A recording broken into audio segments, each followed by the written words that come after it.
Shalom Aleihim, Bapak Ibu, Saudara-saudari yang dikasihi di dalam Tuhan.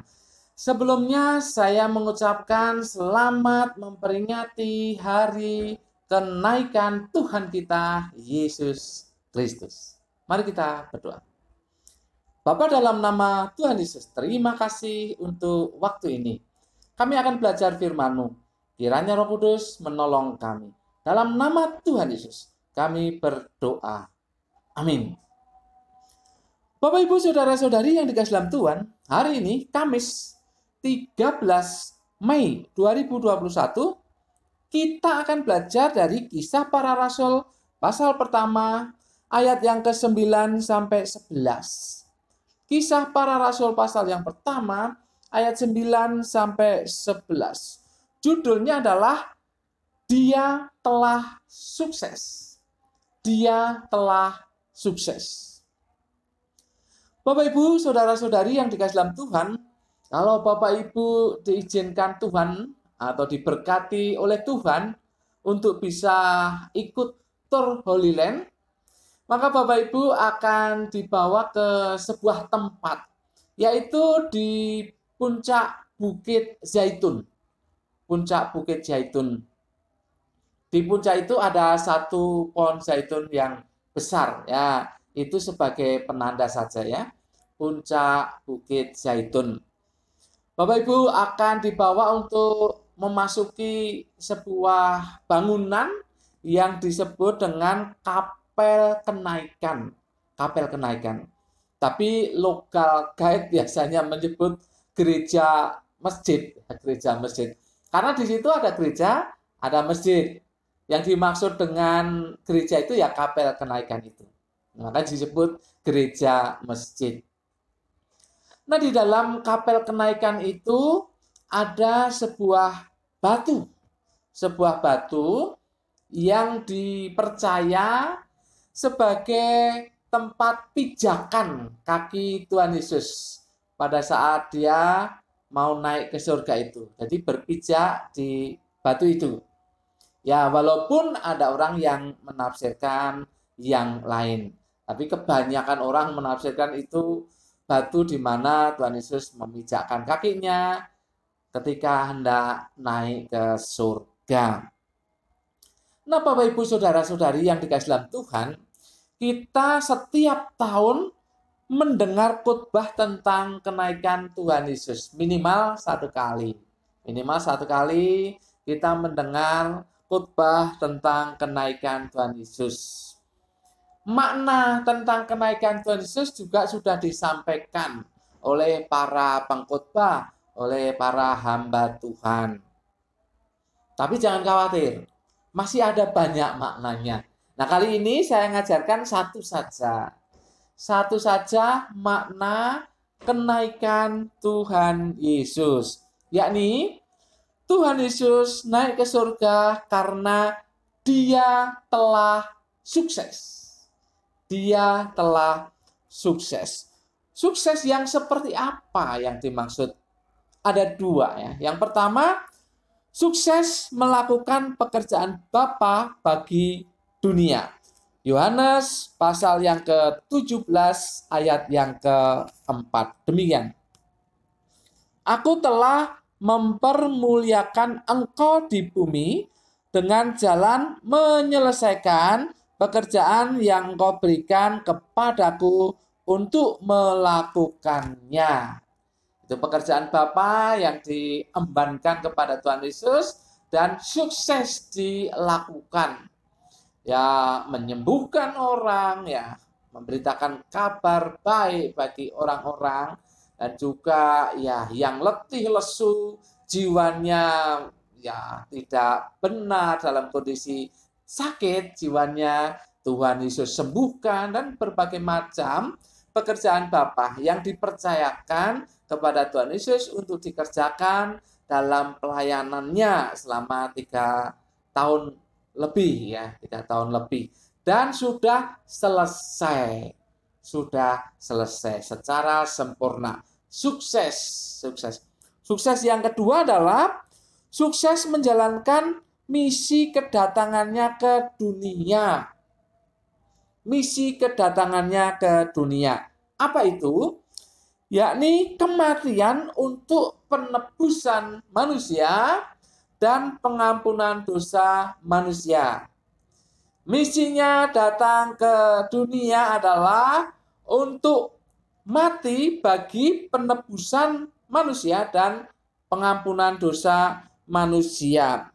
Efesus pasal yang pertama ayat yang ke-7 saya bacakan. Sebab di dalam Dia dan oleh darahnya kita beroleh penebusan, yaitu pengampunan dosa menurut kekayaan kasih karunia-Nya. Penebusan bagi manusia yang efektif bagi orang percaya dan pengampunan dosa bagi manusia yang efektif bagi orang percaya. Itu misinya, kematian untuk penebusan dan pengampunan dosa. Kita perhatikan juga Yohanes pasal yang ke-12 ayat yang ke-27 demikian. Sekarang jiwaku terharu, dan apakah yang akan kukatakan? Bapa, selamatkanlah aku dari saat ini. Tidak, sebab untuk itulah aku datang ke dalam saat ini. Ini berbicara masalah kematian. Jadi untuk kematianlah Tuhan Yesus datang. Jadi itu misinya, misi kedatangan. Dan itu sukses secara sempurna dilakukan oleh Tuhan Yesus di kayu salib. Tuhan Yesus berkata, tetelestai, sudah genap, sudah selesai. Itu misinya. Misinya sudah selesai. Bapak Ibu, saudara-saudari yang dikasihi dalam Tuhan, berkaitan dengan ayat yang akan kita pelajari, yaitu Kisah Para Rasul 1 ayat 9 sampai 11. Ada dua hal yang hendak saya sampaikan. Yang pertama, sambutan Bapa akan kenaikan Tuhan Yesus ke surga adalah sambutan untuk pribadi yang sukses. Sambutan Bapa akan kenaikan Tuhan Yesus ke surga adalah sambutan untuk pribadi yang sukses. Kita baca ayat 9. Sesudah ia mengatakan demikian, terangkatlah ia disaksikan oleh mereka, dan awan menutupnya dari pandangan mereka. Ada frase awan menutupi dari pandangan mereka. Awan menutup Yesus dari pandangan mereka, yaitu orang-orang yang datang di Bukit Zaitun itu.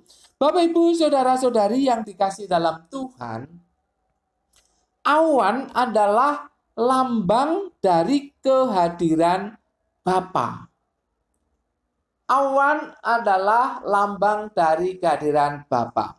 Di dalam Keluaran pasal 13 ayat 21 di sana dikatakan atau dijelaskan mengenai tiang awan yang memimpin bangsa Israel di padang gurun.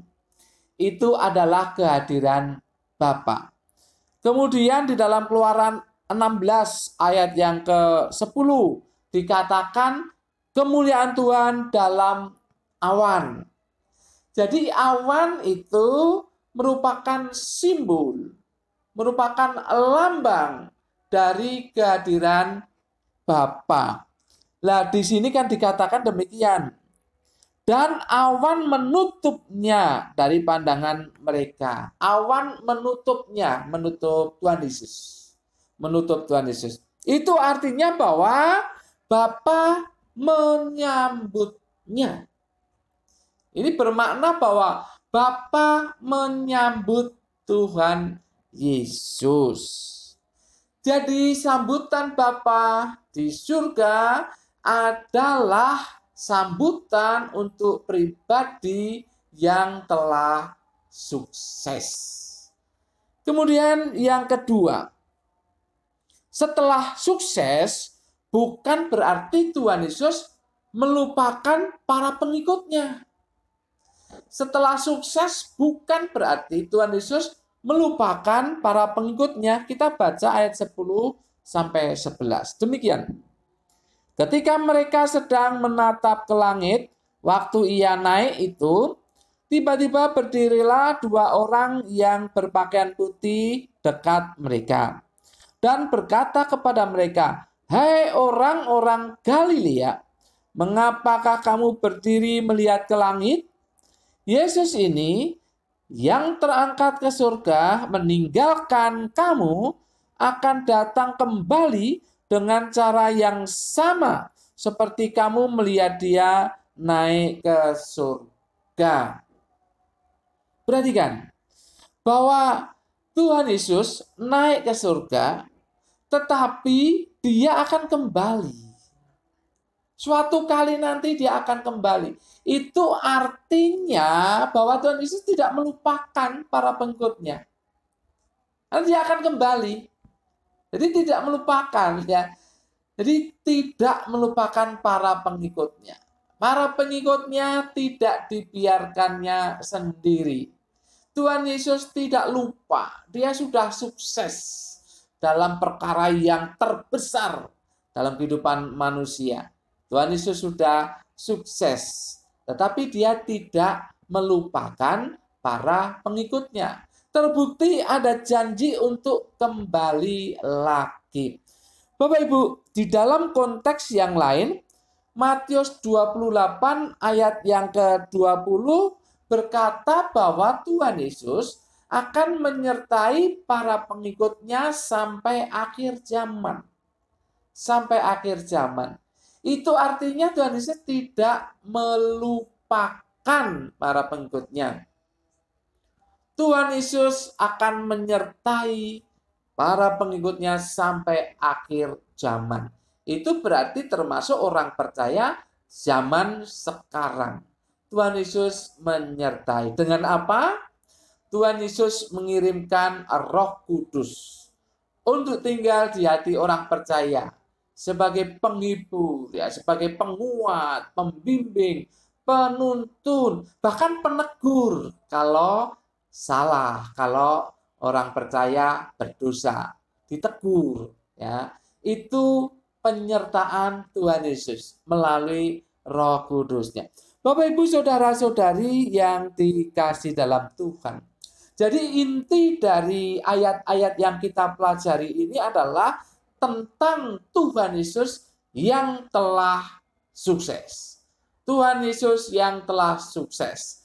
Makanya dia layaklah, sudahlah waktunya untuk kembali ke surga karena sudah sukses dan Bapa menyambutnya. Tetapi kesuksesan itu tidak membuat Tuhan Yesus lupa kepada para pengikutnya. Suatu kali akan kembali lagi dan sekarang pun dia menyertai orang percaya melalui penyertaan Roh Kudus. Apa yang bisa kita terapkan dalam kehidupan kita? Ada dua. Mari kita berusaha dengan pertolongan Roh Kudus untuk menjadi orang yang sukses. Untuk menjadi orang yang sukses, terutama sukses secara rohani. Terutama, karena sukses jasmani itu tidak ada artinya kalau rohaninya tidak sukses. Ya. Mari kita berusaha untuk sukses dalam kehidupan rohani kita. Dengan pertolongan Roh Kudus. Hidup rohani kita ya menjadi bersemangat, kita bergairah di dalam menyembah Tuhan, memuji Tuhan, melayani Tuhan, bersaksi, memberitakan kabar baik, dan seterusnya. Hal-hal yang termasuk kegiatan aktivitas rohani, termasuk juga di dalam diri kita ini. Hati yang penuh pujian, hati yang suci, hati yang kudus, hati yang tulus. Itu adalah sukses secara rohani. Mengapa saya anjurkan begini? Karena Bapa akan menyambut kita, ya. Bapa akan menyambut kita dalam hadiratnya kalau kita sukses secara rohani. Kalau kita tidak sukses secara rohani, hidup rohani kita kocar-kacir, mana mungkin kita bisa ada di hadirat Tuhan dan Tuhan juga akan memberkati kita. Ya, sulit ya karena kita tidak sukses secara rohani. Jadi hubungan kita dengan Tuhan itu boleh dikatakan tidak baik. Karena apa? Karena segala kesalahan yang ada di dalam hati, dalam pikiran kita, bahkan kita katakan dan lakukan, itu namanya tidak sukses secara rohani. Oleh sebab itu saya mengajak untuk kita sukses secara rohani, supaya Bapak sudi untuk menyambut kita di hadiratnya. Kemudian yang kedua, kalau sudah sukses jangan lupa teman, jangan lupa orang lain. Bapak, Ibu, saudara-saudari yang dikasihi dalam Tuhan, kita dipakai Tuhan secara luar biasa dalam pelayanan. Kita sendiri menyediakan hati kita untuk memuji menyembah Tuhan. Kita sendiri menyediakan diri kita untuk mempunyai hubungan yang dekat dengan Tuhan. Itu kesuksesan rohani. Tapi jangan lupa teman. Masih banyak teman yang membutuhkan dorongan kita. Masih banyak teman yang membutuhkan semangat. Masih banyak teman yang membutuhkan penghiburan, kekuatan. Mari kita ingat mereka.